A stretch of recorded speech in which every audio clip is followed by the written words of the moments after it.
Bismillahirrahmanirrahim. Assalamualaikum warahmatullahi wabarakatuh. Alhamdulillahirabbil alamin. Wassalatu wassalamu ala habibina habibi ilal alamin.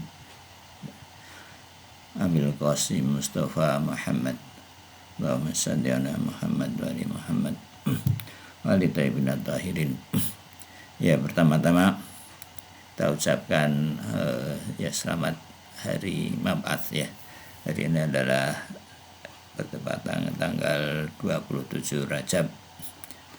Hari kalau menurut mazhab Al-Bait itu adalah hari Mab'ats ya, hari diutusnya Rasulullah SAW dan dianggapnya sebagai nabi. Ya, secara historis bahwa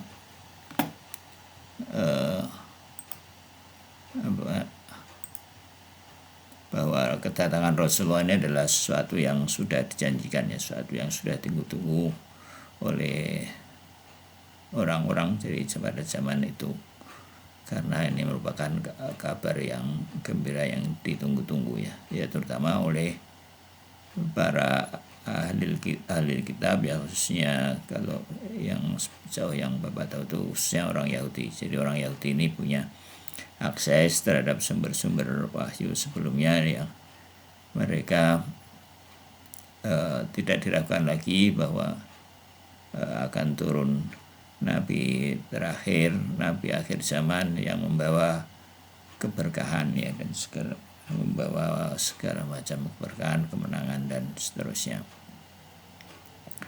petunjuk.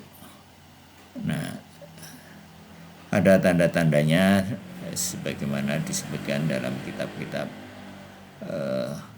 Samawi yang lama ya, orangnya seperti ini, tempat turunnya di sini dan seterusnya, dan sampai akhirnya orang-orang Yahudi itu pergi ke Jazirah Arab ya, khususnya kota Madinah dalam rangka menyambut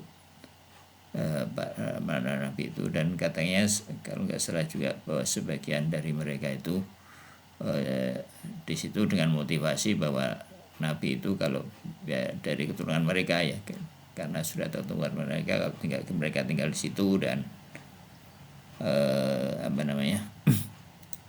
dan mereka tinggal di situ, dan ya karena selama ini para nabi itu dari keturunan mereka ya, dari keturunan Bani Israel ya, mereka berharap bahwa nabi terakhir itu juga dari Bani Israel. Nah, ternyata dan memang juga kalau nggak salah itu juga diberitakan bahwa nabi itu dari keturunan dari kalian apa bagaimana begitulah, pokoknya walhasil ada kemungkinan bahwa dengan berbagai interpretasi bahwa nabi itu dari kalangan Bani Israel. Nabi ternyata nabi itu ternyata dari keturunan ya, yang dari keturunan Nabi Ibrahim, tapi dari dari jalur Nabi Ismail. Dan mereka kecewa, dan sebagian yang memang ada yang jadi muslim, tapi sebagian besar lagi ya kecewa dan seterusnya, dan akhirnya menentang Rasulullah ya. Ya, nah kira-kira seperti itu. Jadi bahwa kenabian itu adalah pilar kedua dalam akidah ya. Jadi setelah bahwa setelah bahwa kita buktikan kita secara rasional dan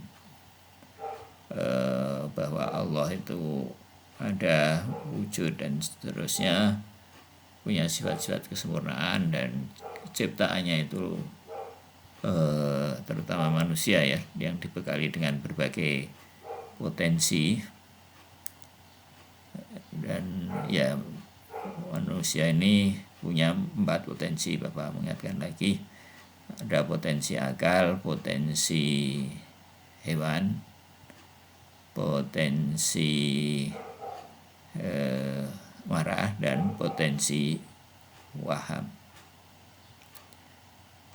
Nah, potensi akal ya digunakan untuk mengidrak, ya, memperoleh kebenaran, memberikan mana yang benar, mana yang salah, mana yang manfaat, mana yang mudarat, mana yang baik, mana yang buruk.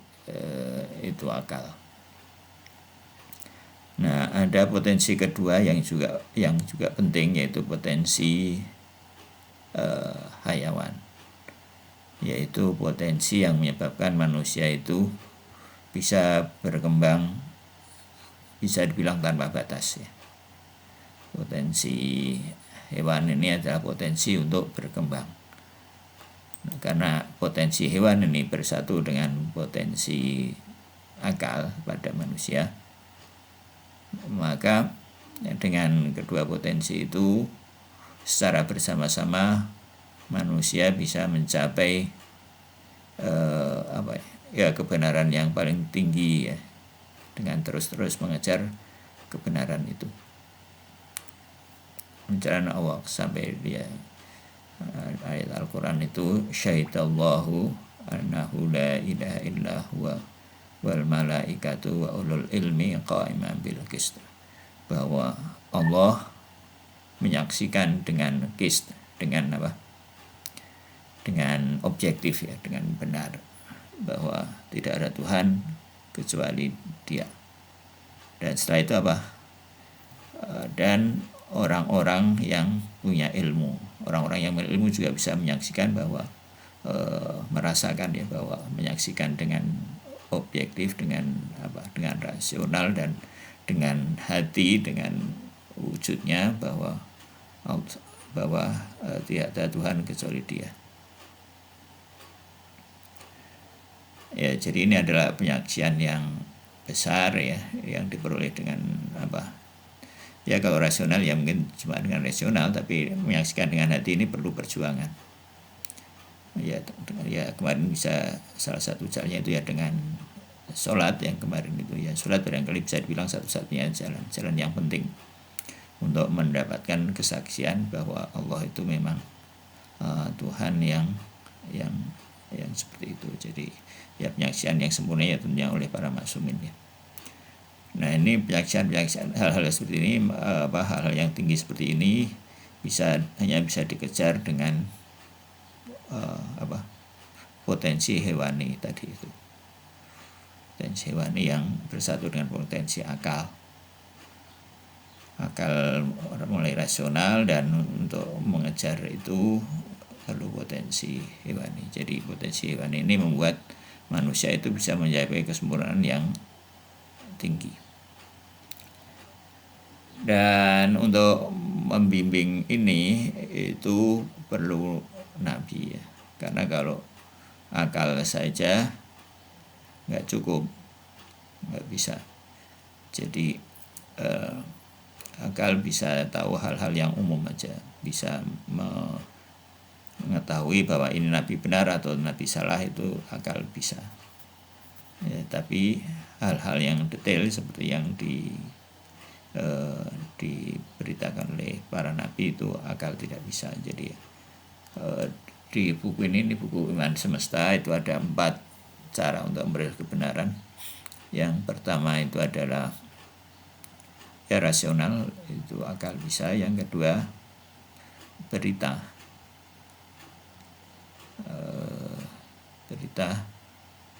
penyaksian. Yang ketiga berita dari orang yang terpercaya, para nabi. Yang keempat, yang terakhir dengan penyaksian, dengan seperti kita tahu bahwa kita sedih, kita suka. Yang ke satu lagi rasional, empirik, ya, dengan indera. Tapi indera ini harus divalidasi juga dengan akal. Jadi untuk mencapai kebenaran maksimal itu tidak cukup dengan akal, dengan rasio. Tidak cukup dengan rasio, tapi juga memanfaatkan keempat jalur kebenaran tadi itu untuk meraih kebenaran. Dan itu hanya bisa dengan ya berita dari lain, karena kalau itu ya nanti nggak sampai kalau lewat jalur rasio saja. Nah, di sini bahwa dengan diutusnya Rasulullah ini, bahwa kenabian itu menjadi sempurna ya. Jadi kenabian menjadi sempurna, artinya syariat itu menjadi sempurna. Ya, nabi-nabi sebelumnya memang mengajarkan banyak hal, mengajarkan banyak hal. Ya misalnya katakanlah sholat, ada nabi sebelumnya mengajarkan sholat, tapi sholat yang sempurna ya adalah sholat yang diajarkan oleh Rasulullah Sallallahu Alaihi Wasallam. Ya, atau nabi yang sebelumnya juga merintis untuk hadirnya masyarakat yang sempurna ya. Jadi hal-hal yang penyakit masyarakat, jadi salah satu tujuan kesempurnaan juga kesempurnaan pribadi dan kesempurnaan pada masyarakat. Nah, ya kesempurnaan masyarakat juga termasuk hal yang diusahakan dan dibangun oleh para nabi. Nah, masyarakat yang dihadirkan, yang bakal dihadirkan oleh Rasulullah, ini adalah masyarakat yang paling sempurna. Masyarakat sempurna yang insya Allah nanti akan dihadirkan oleh Sayyid Birawan Syarif Harjaus Syarif. Jadi memang Mab'as ini adalah peristiwa yang sangat penting ya, perlu kita ingat untuk mengingatkan kita lagi bahwa begitu pentingnya kehadiran Rasulullah, diutusnya Rasulullah ya untuk tujuan kita ya. Kalau enggak ya sudah, kita enggak ada tujuan ya, enggak ada kesempurnaan pribadi ya, akal kita akan bingung saja, enggak ada kesempurnaan masyarakat, enggak ada itu. Nah, maka kita perlu syukuri, kita ingat nikmat Allah yang besar ini supaya kita syukuri. Nah, kalau kita syukuri akan kita berkah dan kita akan mengikutinya itu dengan kesungguhan, dengan legowo ya, dengan antusias, sehingga kita mendapatkan berkah. Artinya kita kecipratan lah sedikit-sedikit paling nggak motivasi dan untuk mengejar kesempurnaan itu, untuk ikut berpartisipasi untuk hadirnya masyarakat yang sempurna ya, sebagaimana dalam riwayat yang terkenal ya, sebaik-baik amal adalah intidharul faraj ya,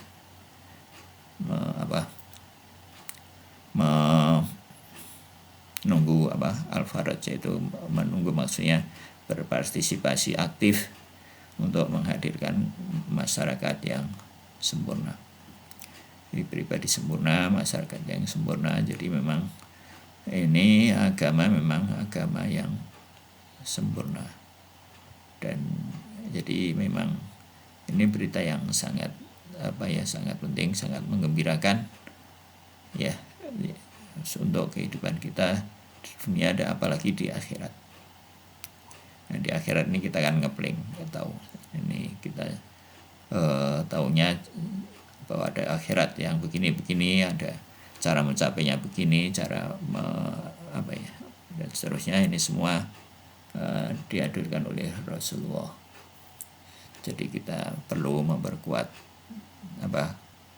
ta'aluk atau konektivitas kita dengan Rasulullah dengan berbagai hal, dengan berbagai cara ya, untuk mencintainya, memelihara keluarganya dan seterusnya. Nah, sebagian orang itu ada yang meragukan bagaimana Nabi itu mengklaim dirinya sebagai Nabi. Repot, gimana ini kalau secara empirik repot, nggak ada bukti bahwa. Nah, kalau berpikir empirik ya memang agak susah. Makanya empirik itu positivis itu agak repot ya. Memang jangan sampai kita terperangkap pada cara berpikir yang tadi pada jalur empiris saja. Indra itu kalau dilanjutkan ya empiris, positivis. Jadi apa yang tidak bisa indra nggak bisa ya. Kalau kita berpikirnya positivis ya, hal-hal yang kesempurnaan tadi akan nggak ada ininya, nggak ada basisnya, nggak ada basis ya nggak ada basisnya, ya nggak ada apa justifikasinya. Ya kalau kita meragukan, ya mulai dari kemarin itu ya juga begitu. Jadi ada yang ketika Bapak ngajar itu, ketika itu ya jiwa itu termasuk juga, dia bilang juga begitu, jiwa ini diperselisihkan keberadaannya karena sejauh ini tidak ada bukti empiris yang menyatakan keadaannya. Iya, kalau empiris ya bahkan jiwa nggak ada, ya dan seterusnya, Tuhan nggak bisa dibuktikan. Nabi juga begitu. Gimana membuktikan Nabi? Ya cuma memang caranya ya jalur rasional, jalur filsafat. Yang rasional kita bisa buktikan bahwa Nabi itu ada. Dan ada di buku ini ada 3 jalur cara membuktikan Nabi, ya. Yang pertama itu adalah dari berita Nabi sebelumnya. Nabi sebelumnya,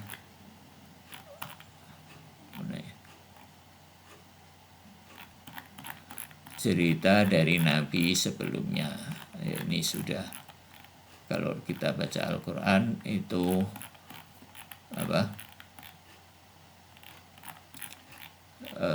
berita mengenai nabi-nabi sebelumnya itu sudah, berita keberadaan Rasulullah itu sudah ditekankan oleh Nabi sebelumnya. Berbagai para Nabi sebelumnya itu selalu diutus diantaranya yaitu untuk menyatakan berita mengenai kehadiran Rasulullah, ya, sebagai Nabi akhir zaman, Nabi yang paling sempurna, Nabi yang penyempurna para Nabi. Cara membuktikan kepada, jadi ya bagaimana orang mengenai klaim ini, ya ini Bapak pernah ada orang di grup ITB yang gimana Nabi itu bisa dibuktikan. Yang pertama ini kehadiran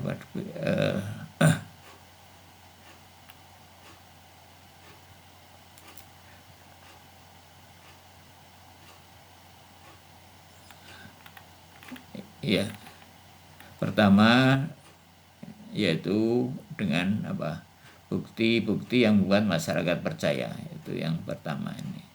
Bukti bahwa kejujuran, amanah, istiqomah tidak meninggal dari yang hak. Nah ini orang yang berakal bisa mengetahui ini nih, bahwa kejujuran, amanah, istiqomah, ya kan, tidak pernah menyimpang dan seterusnya.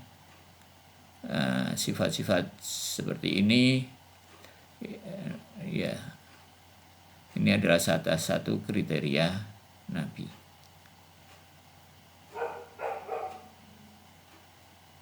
Ya. Cara kedua adalah diperkenalkan oleh Nabi yang sebelumnya. Cara ini khusus untuk orang-orang yang belajar, ya, yang punya akses terhadap kitab-kitab sebelumnya. Cara ketiga adalah mukjizat yang pengaruhnya lebih kuat dan lebih luas. Ya. Mukjizat. Nah, Al-Quran ini adalah mukjizat yang luar biasa. Jadi ya keunggulan Rasulullah ini, ya kelebihan Rasulullah ini, ya mukjizatnya yang kekal, ya. Al-Quran. Ya kalau mukjizatnya Nabi Musa mungkin tongkat, ya cuma dilihat pada orang-orang pada zamannya, tapi Al-Quran ini luar biasa. Jadi ini juga karunia yang besar bagi kita untuk punya akses terhadap Al-Quran, ya. Ya jadi kita harus juga memperkuat bahasa Arab dan keterkaitan kita dengan Al-Quran itu dengan tilawah secara rutin, mempelajari tafsirnya, dan ya tentunya bahasa Arabnya. Ya itu sebagai pengantar. Sekali lagi selamat hari Maaf, semoga kita termasuk orang-orang yang, ya jadi bergembira ini dapat pahala, ya, bergembira atas berita gembira, berita seperti ini, seperti kelahiran para imam dan hari-hari yang menggembirakan seperti ini ya, hari-hari menggembirakan secara spiritual, bergembira ini termasuk berpahala ya. Kalau kita belum gembira ya kita usahakan untuk gembira. Gimana supaya itunya kita ingat-ingat. Oke. Ya, kita lanjut ke pasal kedua ya. Pasal bab kedua. Al-marhalatus tsaniyah. Marhalah yang kedua. Fi inqisamil wujud ilal khariji wa dhihni. Ya, tentang pembagian wujud menjadi khariji dan dhihni. Wa fiha faslun wahidun ya. Ini bacanya begitu ya. Nah, ini kenapa dibaca faslun wahidun, tidak dibaca faslun wahidi, karena sifat ya. Jadi kalau sifat dan mausuf itu dibacanya sama. Kalau ini rofa ya, ini dibaca rofa ya. Dibaca duma. Jadi hubungan antara dua kata itu seperti kemarin sudah itu ya. Jadi ada hubungan mudhaf dan mudhaf ilaih, ada hubungan sifat mausuf.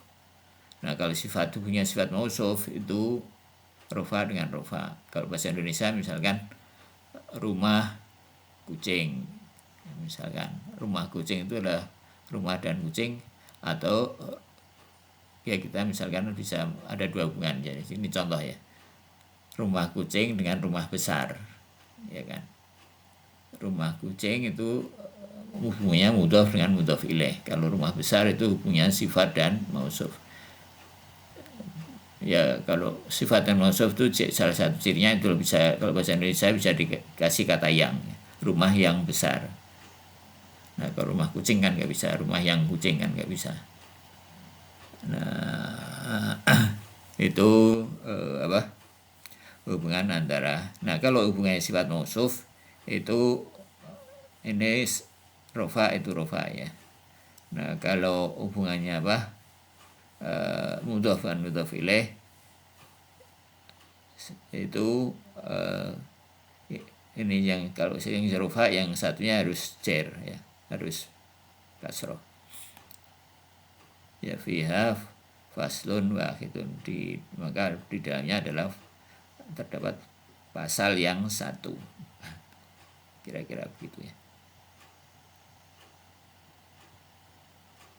Faslun wahidun. Al-faslul ula, pasal yang pertama, fi wujudil khariji. Ya, memang ini pasalnya cuma satu ya. Pasal yang pertama cuma ada satu pasal, dan ini adalah pasal yang pertama. Fil wujudil khariji wa wujudil dhihni. Jadi marhalah satu itu membahas dari pasal itu membahas wujud secara umum ya. Maksudnya wujud yang belum dibagi. Nah, terus pasal 1 itu bisa dibagi lagi menjadi dua bagian, yaitu pertama pembahasan konsep wujud, yaitu pasal 1 sampai 3, dan setelah itu membahas wujud yang sesungguhnya ya, mulai masuk pada pembahasan wujud itu pasal ke-4 ya. Nah, ini dan pasal kedua itu mulai marhalah kedua mulai membahas wujud yang sudah dibagi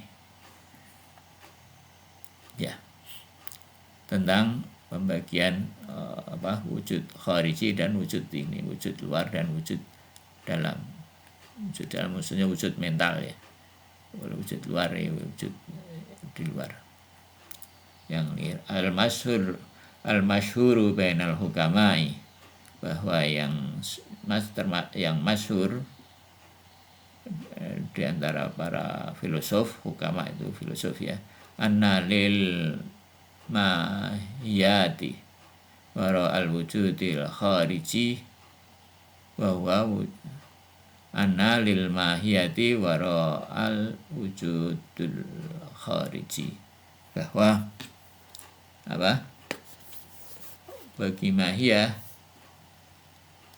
mahiyat ini adalah jamak dari mahiyah ya, mahiyah jamaknya mahiyat ya, pakai alif dan taknya diganti tak seperti ini ya. Ini apa, jamak dari mahiyah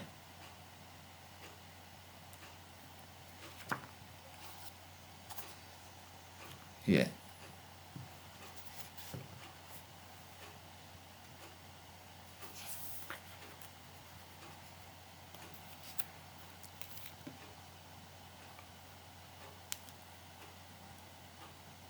Wahwa wujud alladhi wahwa al-wujudu alladhi yatarattabu alaiha fihil asar, yaitu apa, wujud yang yatarattabu apa ya, ini tertib itu dari kata ini ya, yang memberikan yatarabahu alaiha itu kembali ke mahiyah ya, fihi di dalamnya asar,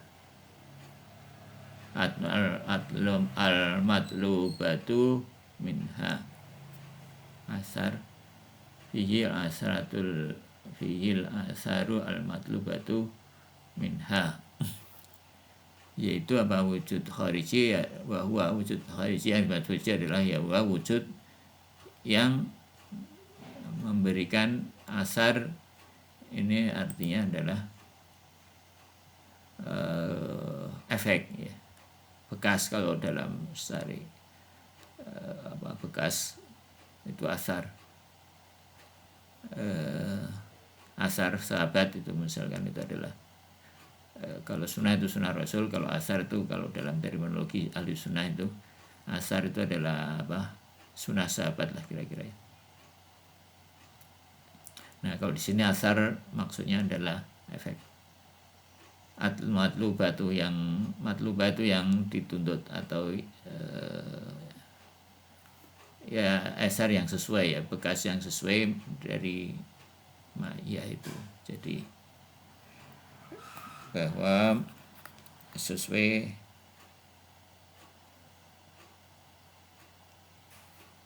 ya sesuai ya, kalau api yang membakar ya kayak gitulah. Terus wujud dan akhir. Kenapa ini nasab ya? Nah, karena ada anak kali ya. Oh ini mungkin al-wujuda ya kali ya, karena bahwa sesungguhnya bagi mahiyah ini karena ada anak, ini jadi dibaca wujuda. Jadi setelah ada anak itu jadi nasab ya. Wa wujud dan akhara, dan wujud yang lain. La yatarattabu alaiha fihil asar, yang tidak apa, memberikan, tidak memberikan asar. Yusama wujudan dhihniyan, dan disebut apa, wujud dhihni ya, wujud internal, maksudnya wujud mental ya. Fal insanu ya, fal insanu sebagai contoh manusia, al maujud fil khariji, yang apa, ada di wujud luar, qaimun fi maudhu, qaimun la fi maudhu, dia ada, qaimun itu artinya berdiri ya, tapi di sini maksudnya ya ada di luar tuh qaim. Qaimun juga kalau dalam itu juga bisa berarti berkuasa ya, qaimun, atau kalau di kadang itu qaim secara koma yang kamu berdiri ya, qaimun la fi maudhu. dia ada la fil maudhu, tidak di maudhu. Maudhu itu apa ya, tempat. Jadi gini, jadi nanti mahiyah ya, esensi itu dibagi menjadi apa,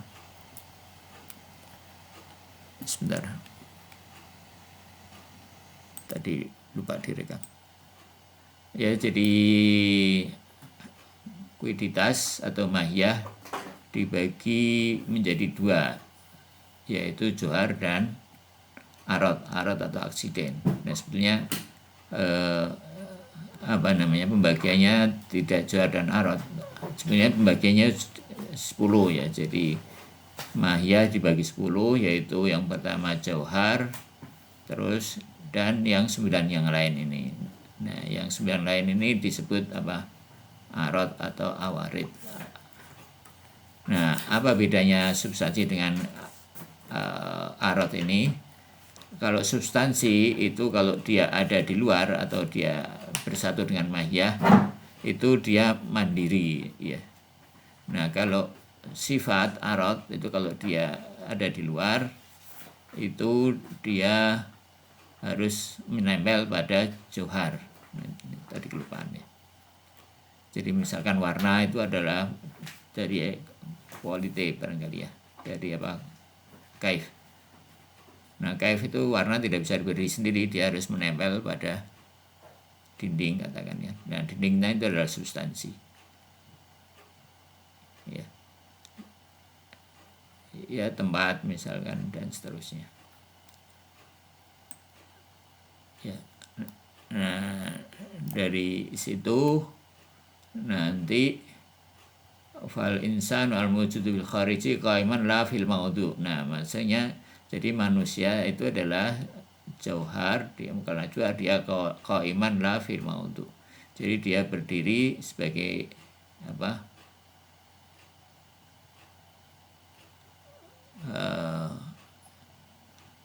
bima annahu jauhar ya syekhu annahu yufaridu fihi abadu salasa.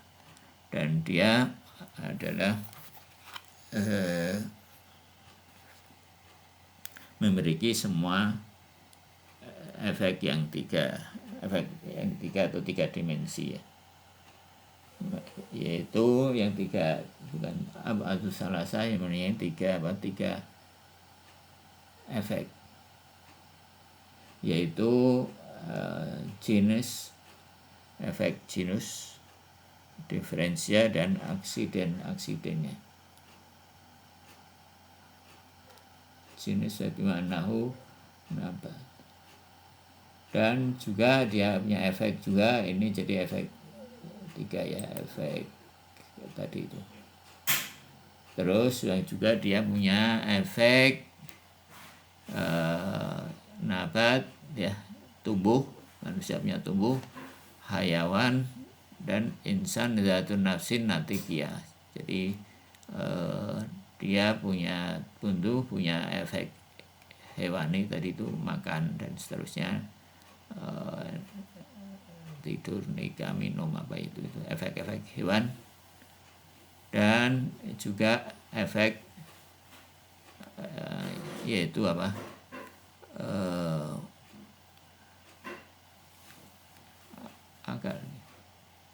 akalnya malah nggak disebut.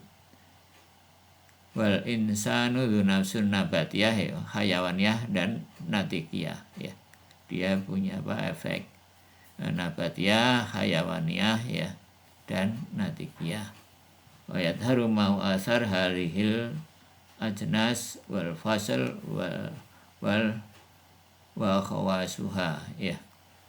Dan dia juga punya efek apa, ajnas, jenis-jenis atau genus, dan fasal, diferensia ya, tadi efek akal dan tidak akal itu dibilangnya efek ya itu ya. Dan kekhususan ya dari apa, maksudnya ini adalah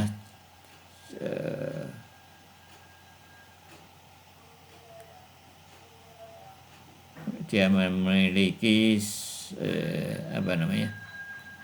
efek-efek sifat-sifat khusus yang fasal itu adalah sifat yang diferensia, dan arad atau arad am ya, dan arad khusus ya, yang sifat yang khusus ada manusia, yaitu misalkan tertawa, itu adalah termasuk yang dibilang khawas, berjalan dengan dua kaki misalnya. Wal insanu al maujud fi dhihni, dan insan yang maujud di dhihni, di internal, di benak. Al ma'lumu lana itu adalah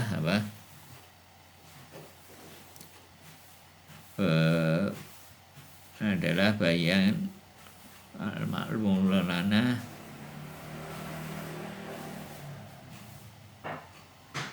adalah insan yang mempunyai wujud lihati khairanahu la yataratau fi rasa. Jadi dia wujud yang ini terjemahnya kok rada nih. Ya kita pakai terjemahan ini aja. Wujud ini lana zatu wujudin lihati, ya, dia punya wujud juga sesuai dengan batasan-batasannya, sesuai dengan definisinya. Definisi manusia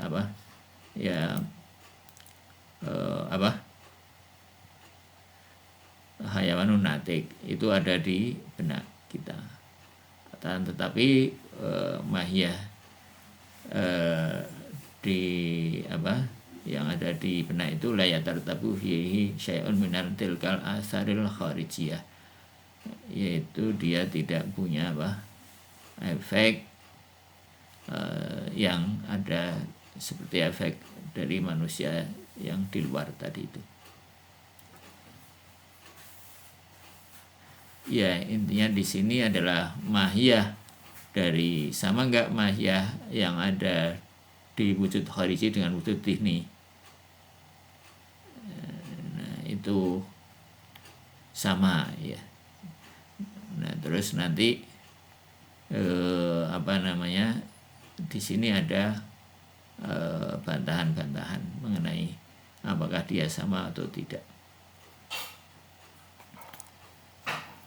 Ya, sampai di sini ada pertanyaan?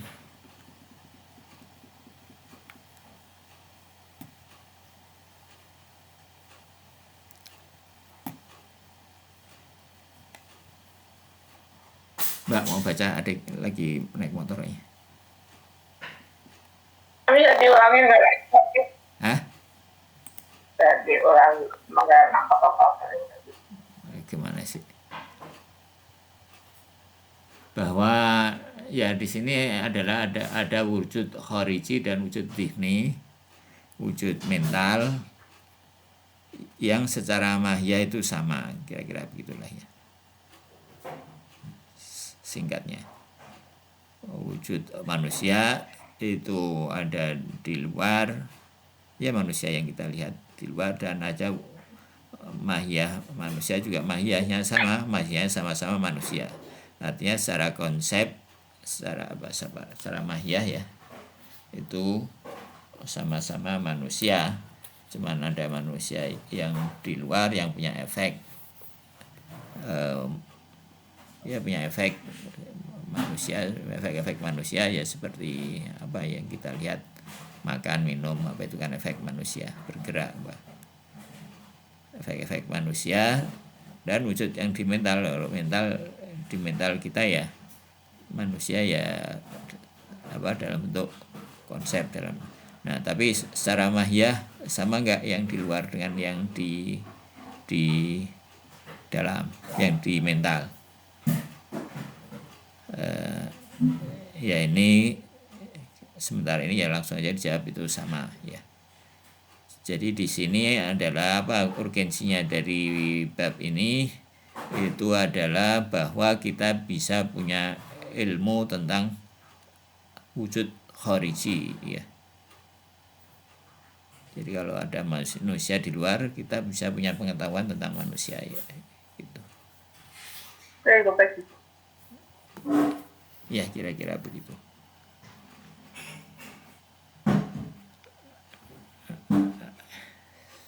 Dah, Mbak mau baca itu.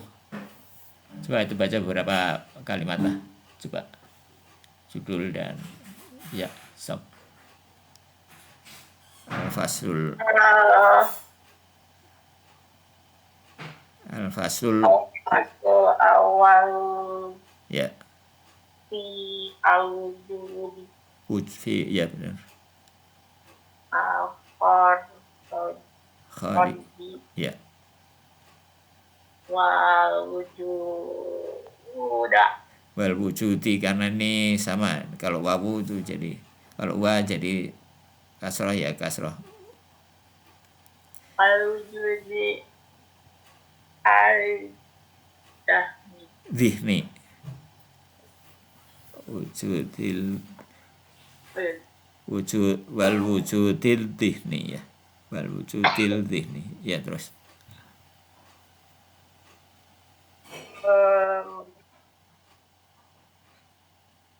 al-masyhuru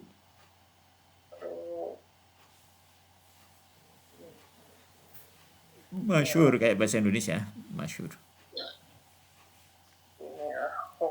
Al-masyhuru Bainal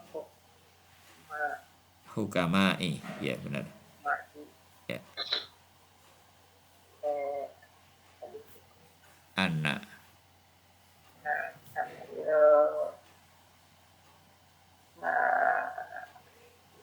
hiyati. Kenapa anak itu dibaca tapi belakangnya ti bukan tak? Ya karena ini jamak muannas ya. Jamak muannas itu apa? Rofaknya mahiyati ya. Jarnya juga mahiyati ya. Seperti dalam Al-Quran itu samawati itu ya, misalnya samawati itu ya kalau dia nasab ya dibaca samawati ya. Jar juga samawatu jamak muannas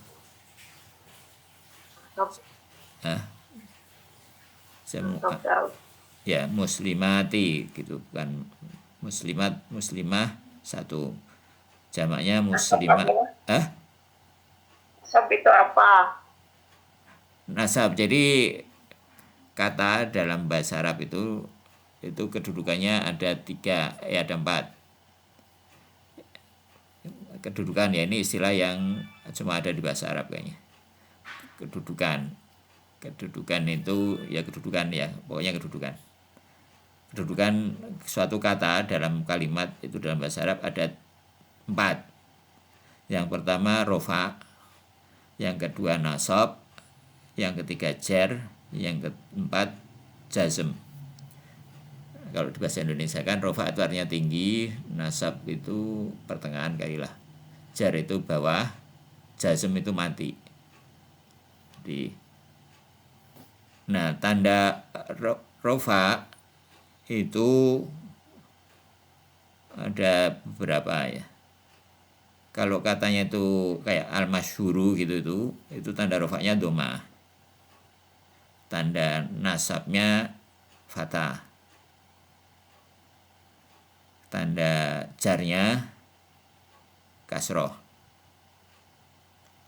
Nah, jazm itu nggak bisa. Jadi kalau kata benda isim ini seperti al-masyhuru itu nggak bisa jazm dia. Bisanya 3 tadi. Jadi kata benda itu isim, makanya isim kata kan dibagi 3 dalam bahasa Arab itu isim, fiil dan harf ya. Isim jadi kata dalam bahasa Arab itu cuma dibagi 3, jadi tidak dibagi 10 kayak bahasa Indonesia ya. Ya, kata bahasa Arab dibagi 3 yaitu apa? Kata benda, kata kerja, dan kata hubung lah, kira-kira gitu. Nah, kata benda kata benda isim itu cuma punya 3 kedudukan ya. Nanti mungkin kita bahas bahasa Arab minggu depan kali ya, sedikit pengantar ilmu nahwu. Terus Nah, fi'il kata kerja. Nah, kata kerja yang punya kedudukan itu yang bisa dibolak-balik kedudukannya itu kata kerja. Fi'il itu ada fi'il mudhari, fi'il madhi, dan fi'il amr. Nah, yang punya kedudukan itu 4 kedudukan itu fi'il madhi kayak kata lambo itu dia nggak bisa berubah-ubah kedudukannya ya, dia mabni, artinya mabni itu jadi satu lagi itu mabni itu nggak bisa diubah-ubah. Kata fi'il madhi itu mabni, jadi nggak bisa diubah-ubah, jadi selamanya begitu ya. Misalkan apa tadi itu fa'ala misalkan ya, kalau dalam contoh pokoknya fa'ala itu kata yang belum kata kerja yang masih orisinil fa'ala itu. Nah, dia selalu selamanya fa'ala, dia mabni, nggak bisa diubah-ubah. Artinya dia nggak bisa berubah buntutnya tadi itu sesuai kedudukannya dalam kalimat itu nggak bisa. Jadi, nah kalau fi'il mudhari, itu dia bisa rofa, bisa nasab, jar nggak bisa, tapi bisa jazm gitu. Bisa mati. Nah, yang bisa mati itu cuma fi'il mudhari. Nah, yang bisa jar itu cuma apa? Bawah itu cuma isim.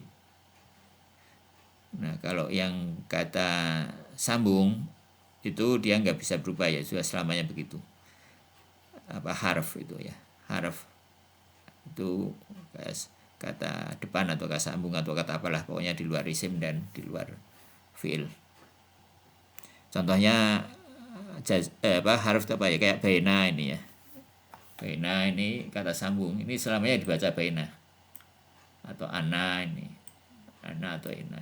Jadi selamanya itu maksudnya yang ini ya, yang ininya apa gitu.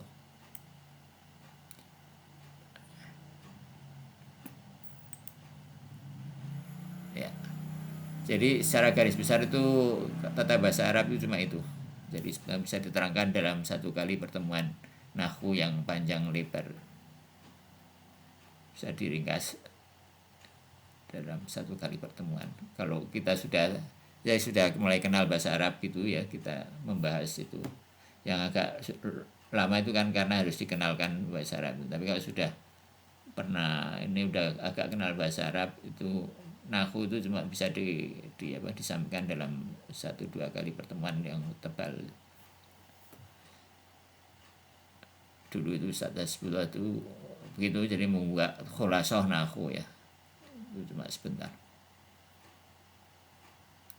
ya, cuma ya sarannya sudah agak kenal dikit lah bahasa Arab gitu ya. Kalau ngeblank ya harus dikenalkan dulu memang. Nah, tadi apa? Nah, ini kedudukannya apa? Rofa kalau di depan ini, kalau dia sebagai. Nah, terus kata itu kalimat dalam bahasa Arab itu ada kalimat ismiyah dan fi'liyah.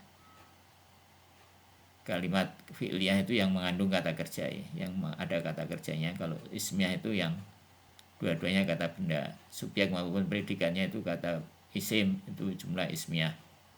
Nah, kalau jumlah ismiyah, jumlah yang terdiri, misalkan apa, kalau dalam bahasa Indonesia rumah itu besar, itu kan kalimat kan. Nah, itu jumlah ismiyah. Kalau jumlah fi'liyah ya yang mengandung kata kerja, misalkan ya Zaid sedang pergi, itu jumlah ismiyah. Nah, jumlah, kalau kalimat ismiyah itu dua-duanya subjek dan predikatnya rofa ya. Jadi al-bait itu kabiratun atau kabirun, rumah itu besar, itu jumlah ismiyah. Nah, dua-duanya apa? Rofa, al-bait itu kabirun. Terus kalau jumlah ismiyah, kalau jumlah ismiyah jumlah fi'liyah ya tadi itu Dhahaba Zaidun. Dhahaba itu fi'il fi'il madhi. Dhahaba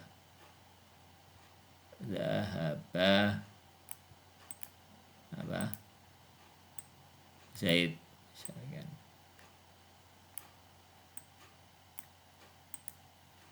Nah ini rofa ya. Zaidun baca Nah karena ini fi'il mudhari ya, ini fi'il madhi, ini selalu dhahaba ya. Dhahaba Zaidun. Nah ini rofa, itu yang dimaksud rofa itu yang ini, domahnya ini rofa ya.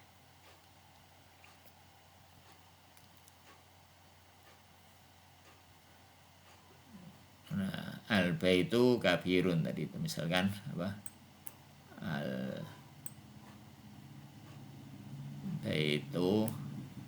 ini bait ya, ini nggak bisa nulis dengan baik. Kabirun.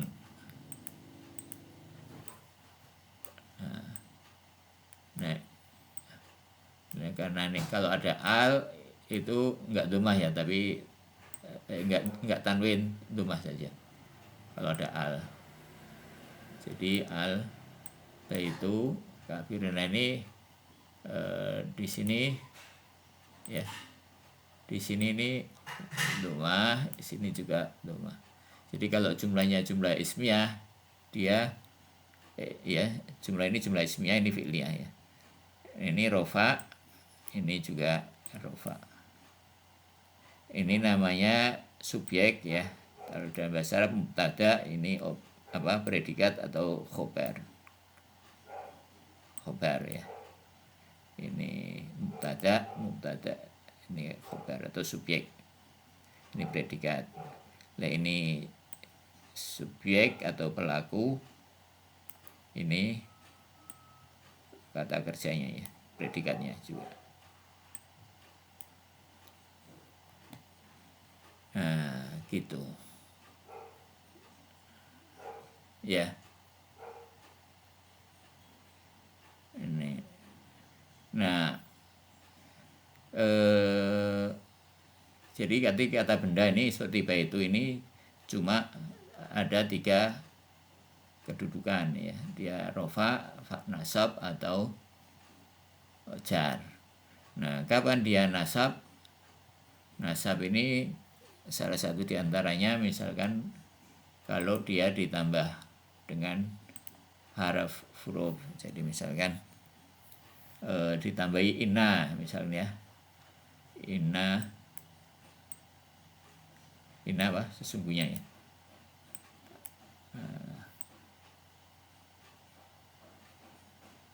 Ya innal bait ya. Oh ini kurang ya. Innal bait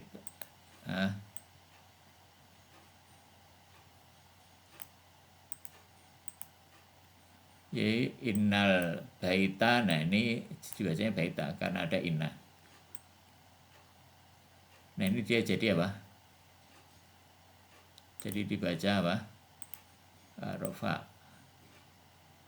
Jadi huruf Arab kan gundul, jadi kalau ada inna langsung baita gitu. Nah yang ini apa? Yang ini tetap apa? Tetap tetap doma.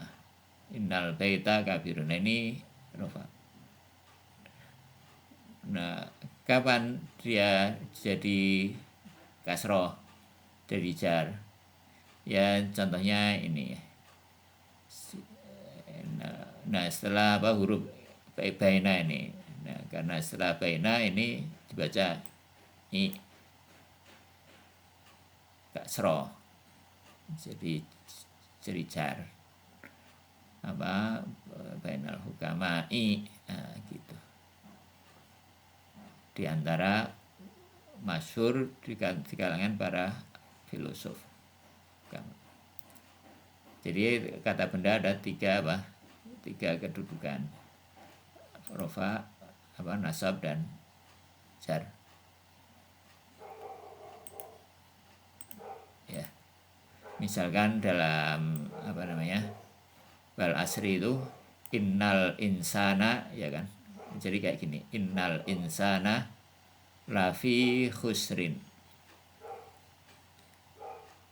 Mana surat wal asri, bahwa sesungguhnya manusia, innal insana, la itu la,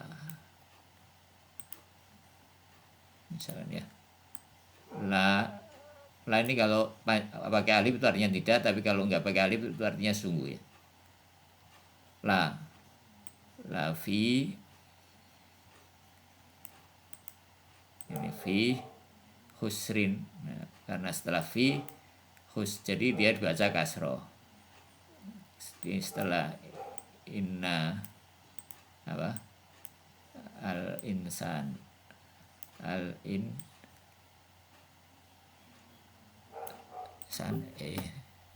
tutup.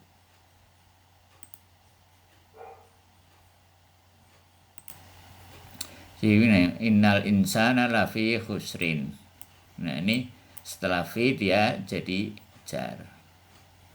Ini setelah insana, ini non ya, di sini ada non. Innal insana. Jadi setelah inna jadi nasab, dan setelah fi jadi jar. Ya. Jadi ini isim kedudukannya ada 3, nasab, rofa, nasab, dan jar. Ya. Nah, kalau fi'il mudhari kedudukannya ada 3 juga, enggak rofa, nasab, dan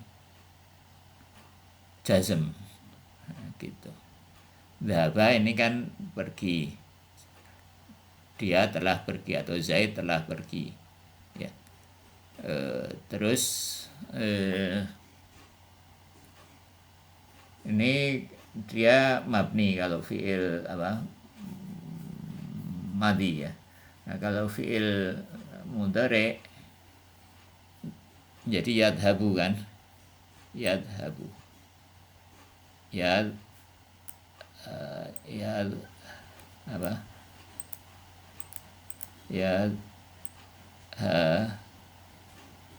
habu ya. Nah, ini yadhabu Zaidun misalkan ya, Zaid telah pergi, Zaid sedang pergi. Kalau fi'il mudhari dia sedang atau istimrar ya, atau berkelanjutan, kebiasaan. Itu yadhabu, ini fi'il mudhari. Nah, fi'il mudhari seperti ini kedudukannya rofa ya, rofa. Nah, kapan dia nasab?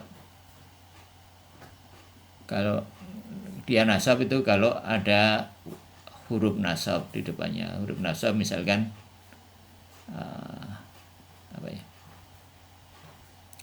lan, setelah lan misalkan ya, lan artinya itu tidak ya, lan gini, lan nulisnya gini, lam dan nun. Lan yadhaba misalkan, maka kalau lan dia menjadi dibaca apa ya,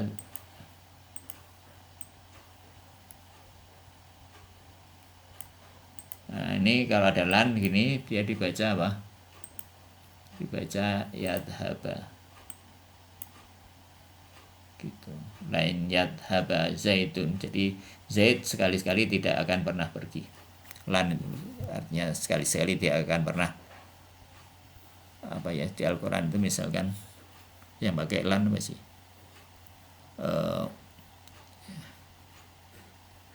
lan tardo angkal Yahudu misalnya, sekali-sekali tidak akan pernah ridho, yang suka di itu ya orang-orang ini padamu orang-orang Yahudi nggak pernah ridho lan taruh angkal Yahudi hatta tatabi'a millatahum misalkan ya. Sekali-sekali orang Yahudi tidak akan pernah ridho kepada kalian sampai mengikuti agama mereka. Tulan. Nah, kapan jadi apa? Jazm. Kalau jadi jazm kalau lam, kalau ada apa kata lam misalkan ini ada huruf-huruf jazm yang menyebabkan dia jazm ya. Lam ini artinya juga tidak. Lam gini bisa. Lam yadhab ya jadi dibacanya. Nah ini kalau ada lam begini ini dibacanya ini sukun ya. Nah ini jazm mati.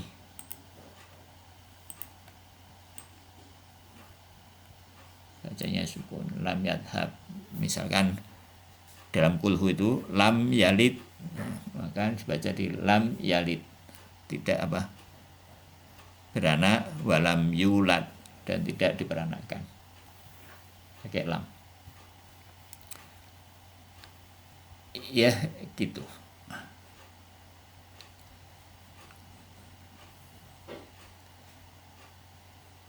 Ya nahu itu urusannya ya ini apa ya cuma ini urusannya, nggak jauh-jauh dari ini. Tapi nanti ada beberapa tambahan lagi dikit lah masalah apa rofa, nasab dan jazm. Jadi nggak sulit, bahasa Arab itu nggak ribet.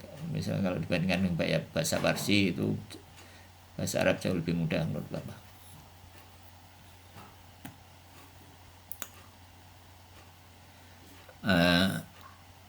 Ya jadi gitu ya. Ya Mbak coba diteruskan al-masyhuru apa bainal hukama ya. Terus nah ini lil mahiyati nanti diterangkan Laisawa ya. Kenapa ini lil mahiyati ya, bukan lil ada li ya, jadi ada li, jadi ini jar ya.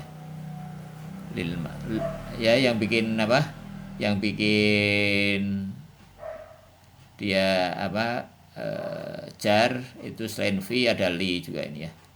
Li ini dia bikin jadi jar. Terus ya Mbak ayo cepat terusin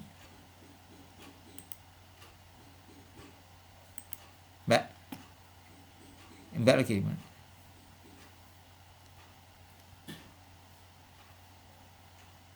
Mbak cepat tuh. Mbak di kemana? Mbak Mbak kemana? Si Mbak Tik Alhamdulillah lu mau baca layarnya dari tadi. belum di share screen bilang tuh.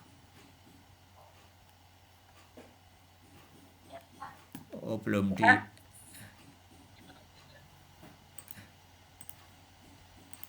belum di share screen, sorry.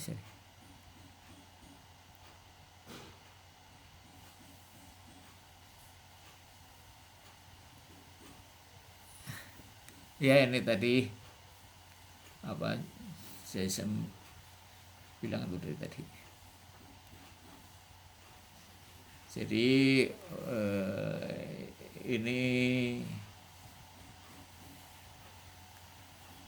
ya gitu ya. Jadi al-baitu kabirun ini rofa ya. Innal baita kabirun ini nasab ya. Jar apa? Kalau ada fi dia jadi jar ya. Jadi contohnya dalam wal asri itu innal insana ini rofa ya. La fi karena ada fi, la itu sesungguhnya fi jadi khusrin dibacanya ini kho. Innal insana fi khusrin. Jadi kata benda kedudukannya ada 3 apa rofa apa nasab dan jar. Nah, kalau fi'il madhi dhahaba ini tidak berubah, dia mabni. Jadi dia tetap. Nah, kalau fi'il mudhari kedudukannya ada 3 juga, tapi ini adalah rofa, nasab, dan jazm. Ya. Rofa kalau tidak ada apa-apa, nasab misalnya ada lan yadhaba zaitun yadhaba zaitun, jadi ada lan, jadi ini apa dibaca dhahaba. Nah, kalau kapan dia jazm? Kalau ada huruf jazm juga. Ini contoh huruf jazm adalah lam. Jadi lam yadhab gitu dibacanya ya. Contoh dalam Al-Quran itu lam yalid wa lam yulad. Nah, ini lam yalid, lam juga ini artinya bersama, ini juga tidak, ya. Ya gitu. Ya mungkin nanti coba minggu depan saya coba buat carikan apa khulasonahu ya.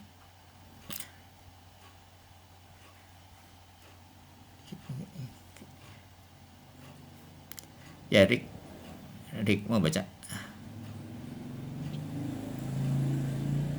Ya, apa yang mana? Yaitu al-masyhuru bainal hukama'i itu. Masyhuru baina fukama'i in limahiyati. Anna. Anna limahiyati. Kapan dia bagi anna itu kalau dia biasanya didahului dengan kata-kata ya. Jadi anna ini kan sesungguhnya itu bisa mandiri kayak gitu, bahwa innal insana. Nah, kalau mandiri gitu itu inna dipakainya ya. Kapan dia pakai anna itu kalau dia misalkan yaqulu anna, dia mengatakan bahwa sesungguhnya, mengatakan.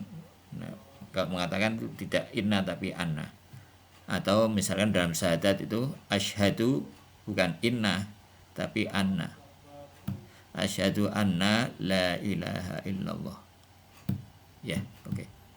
Jadi nggak tahu ini kenapa anna ya, harusnya karena itu ada li itu ya kali ya, tapi walhasil dibaca anna, sama artinya anna dengan inna sesungguhnya ya.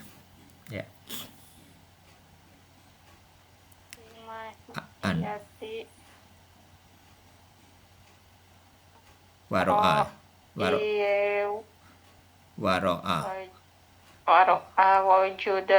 waro'al wujud analil mahriyati waro'al wujudi bukan wujud, karena waro'a ini harf ya, karena harf dia jadi waro'al wujudil khariji ya, wujudil khariji wa huwa wujudil alladzi wujud alladzi. Wahwa ini karena ini kalimat baru seperti ya, walaupun ini penjelasan. Jadi ini wahwa wujudul, karena ini kalimat baru, dianggap kalimat baru, maka ini jadi rofa ya.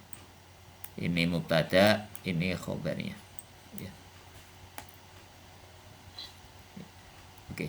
Wahwal wujudu alladzi, wujudu alladzi yataro tabu ya, yataro tabu alaiha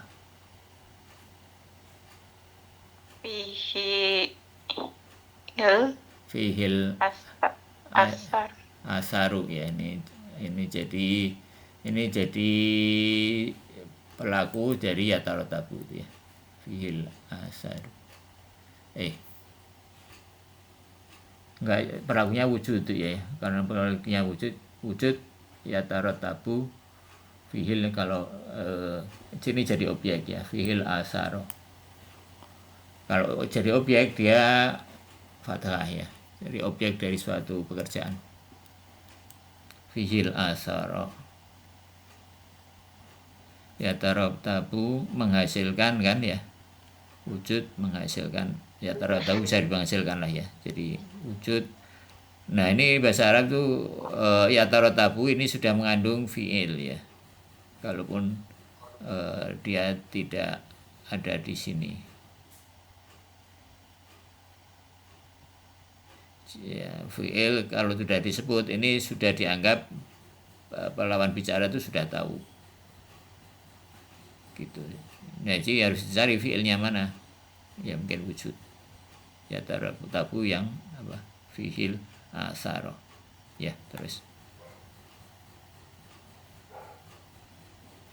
Fiil asaro al-matlubata. Matlubata minha. Ya ini matlubata karena ini yang ya. Asar yang matlubah secara harfiahnya dituntut, artinya ya yang sesuai lah, bekas yang sesuai minha.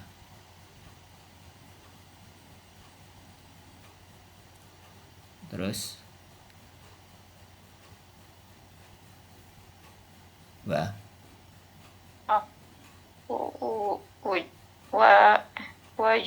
wujudan ya. Wa wujudan ini wujudan wa wujudan akhara ya. Akhara ini artinya yang lain ya, karena ini sifat. Kalau ini nasab maka ini juga nasab. Wujudan akhara la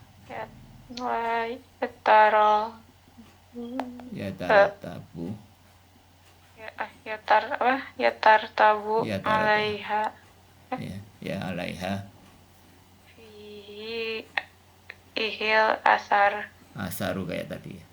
Fihi yang tidak apa memberikan, ini ada la yatarattabu tidak memberikan apa efek. Ada wujud lain yang tidak memberikan efek, yaitu wayusama wujudan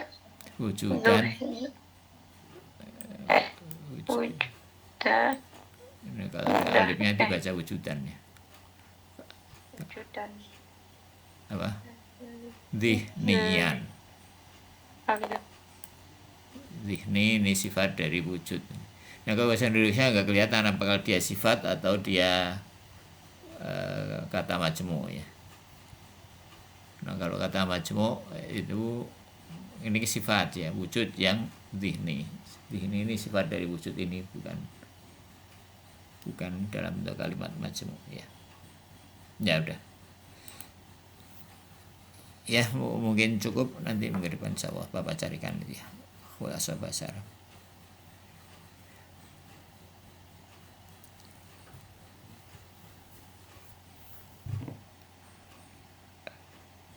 Ya terima kasih. Salam ya, kita tutup dengan baca apa?